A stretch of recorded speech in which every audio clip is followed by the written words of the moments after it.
ജ്യോതിഷൻ്റെ പ്രണാമം. ഒത്തിരി തിരക്കിലാണ്. ആറ്റുകാൽ പൊങ്കാലയാണ്. അപ്പോൾ അതിൻ്റെ പുറകെ തന്നെയാണ് പല സ്ഥലങ്ങളും സന്ദർശിക്കണം. അതിനിടയിൽ ഉദ്ഘാടനങ്ങൾ, വിളക്ക് എത്തിപ്പ്, മൊത്തത്തിലൊരു തിരക്കിൻ്റെ അവസ്ഥയാണ്. വലിയൊരു ഉത്സവ അന്തരീക്ഷമാണ് ഇവിടെ തിരുവനന്തപുരത്ത്.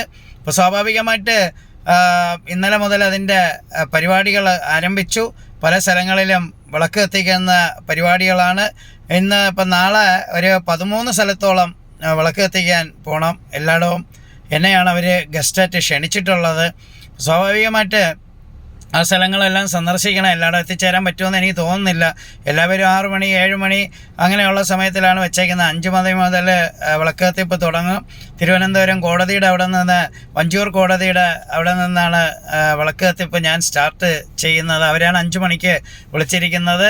പിന്നെ അത് കഴിഞ്ഞ് ചാല മാർക്കറ്റ്, പ്രീപെയ്ഡ് തമ്പാനൂർ, അങ്ങനെ പോകുന്ന എല്ലാ സ്ഥലങ്ങളും 10-13ഓളം സ്ഥലങ്ങളിൽ എനിക്ക് എത്തിപ്പെടണം. MS കനാറിനകത്ത്, പിന്നെ അടുത്തത് തുഞ്ചൻ സ്മാരകം, ഇങ്ങനെ പോകുന്ന തിരുവനന്തപുരത്തുള്ള ഒരു 10-13 എത്തിച്ചേരണം.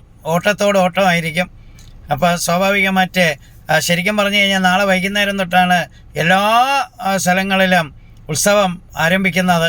ഉത്സവം 10 ദിവസത്തിന് മുമ്പേ ക്ഷേത്രത്തിൽ തുടങ്ങിയെങ്കിലും എല്ലാ സംഘടനകളും നാളെ വൈകുന്നേരത്തോടു കൂടി ആക്റ്റീവാകും.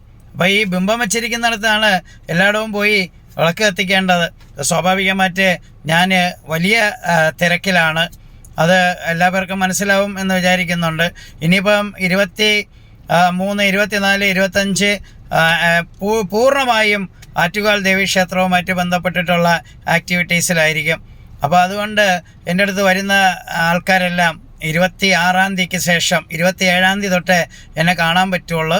പിന്നെ 29-ാം തീയതി വരെ ഫെബ്രുവരി മാസം വരുന്നുള്ളൂ. അപ്പോൾ സ്വാഭാവികമായിട്ട് 2-3 തീയതികളിൽ പാലക്കാട് ഓഫീസിലാണ് കൺസൾട്ടിങ്. അത് കഴിഞ്ഞാൽ 2-3 പാലക്കാട് ഓഫീസിൽ കാണും. അവിടെ ഒരുപാട് പേര് അപ്പോയിൻമെൻ്റ് എടുത്തിട്ടുണ്ട്. ഓട്ടം തന്നെയാണ്. അതാണ് അത്രത്തോളം തിരക്ക്. എല്ലാ സ്ഥലവും നമ്മൾ എത്തിപ്പെടണം. ഇതിൻ്റെ ഇടയിൽ നമ്മുടെ ഒരു സുഹൃത്ത് പൊളിറ്റിക്സ് കേരളയുടെ ഷാജിയുടെ അമ്മ മരണപ്പെട്ടു പോയി. അതിനിടയ്ക്ക് അവിടെയും പോവേണ്ടി വന്നു. അപ്പോൾ അങ്ങനെ സ്വാഭാവികമായിട്ട് എല്ലായിടവും എത്തിച്ചേരും. എനിക്ക് തന്നെ അറിയത്തില്ല എന്താണ് ഇങ്ങനെ ഒരു എനർജിയിലേക്ക് നമ്മൾ വരുന്നത്. നമ്മളറിയാതെ തന്നെ എല്ലാ കാര്യങ്ങളും സകല സ്ഥലങ്ങളിലും ശ്രദ്ധ പഠിപ്പിക്കാൻ നമ്മളെ കൊണ്ട് പറ്റുന്നു.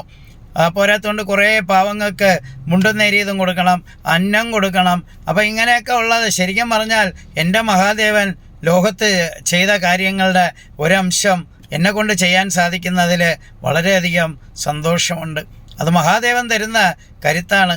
അവിടെ എല്ലാ ജാതി മതഭേദമന്യേ എല്ലാവർക്കും എൻ്റെ മഹാദേവൻ ലോകത്തെ സകല ജീവജാലങ്ങൾക്കും പടിയളക്കം എല്ലാവരുടെ കാര്യവും ശ്രദ്ധിക്കുന്നവനാണ്.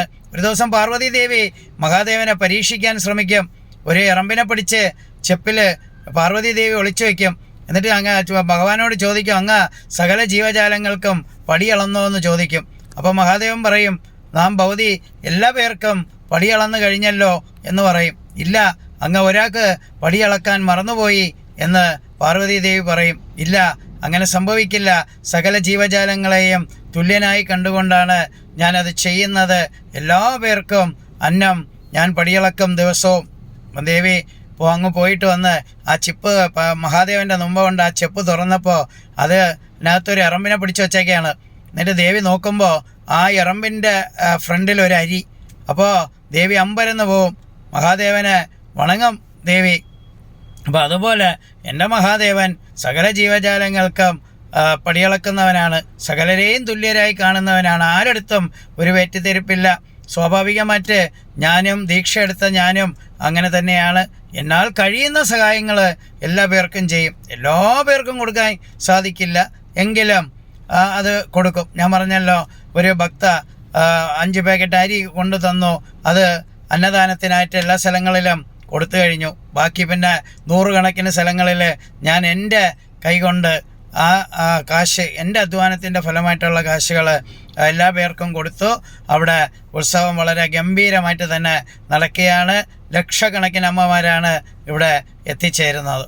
സ്വാഭാവികമായിട്ട് ആ വിശേഷങ്ങൾ അവിടെ നിൽക്കട്ടെ. ഒരുപാട് പേര് സാറിൻ്റെ വീഡിയോ കാണാനില്ല, ഈ തിരക്ക് കാരണമാണ് വീഡിയോ ഇടാത്തതും ഇത് വരുന്നത്. ഇപ്പോഴും ഞാൻ ഒരു എൻ്റെ വണ്ടി സൈഡിൽ കൊണ്ട് പാർക്ക് ചെയ്തിട്ടാണ് ഞാൻ അതിനകത്തിരുന്ന് വീഡിയോ ഇടുന്നത്. ഇനി 5 മണിയാകുമ്പോഴത്തേക്ക് എനിക്ക് അടുത്ത സ്പോട്ടിലേക്ക് പോകണം. അവർക്കെല്ലാം സംഭാവനകൾ ഞാൻ നേരിട്ടാണ് എൻ്റെ കൈ കൊണ്ട് കൊടുക്കുന്നത്.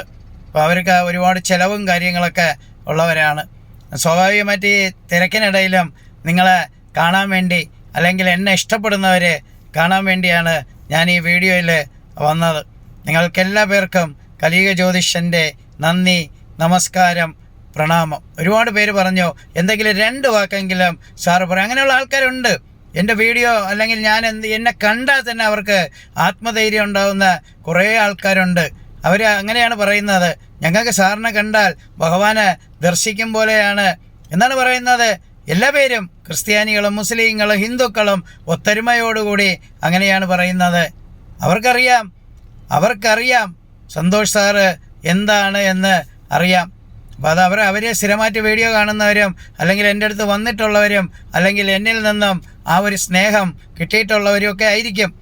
അപ്പോൾ അതുകൊണ്ട് സ്വാഭാവികമായിട്ട് അവർ അങ്ങനെ പറയുന്നതിൽ ഒരു തെറ്റുമില്ല. അത് ഒരുപാട് പേര് പറയുമ്പോൾ എത്ര തിരക്കുണ്ടെങ്കിലും വീഡിയോ ഇടും. നിങ്ങൾക്കെല്ലാ പേർക്കും കലിയുഗ ജ്യോതിഷൻ്റെ നന്ദി, നമസ്കാരം, പ്രണാമം. ഇനി ഒരു 3 ദിവസം ആറ്റുകാലിലാണ്. അവിടെ നിന്ന് വല്ല വീഡിയോ ഇടാനൊക്കെ സമയം കിട്ടുകയാണെങ്കിൽ തീർച്ചയായും ഞാൻ എത്തും. ഹര ഹര ശംഭോ മഹാദേവ്, ശിവ ശിവ ശംഭോ മഹാദേവ്. സുബ്ഹാനല്ലാഹ്, അൽഹംദുലില്ലാഹ്, അല്ലാഹു അക്ബർ. പിതാവിൻ്റെയും പുത്രൻ്റെയും പരിശുദ്ധാത്മാവിൻ്റെയും നാമത്തിൽ ആമേൻ.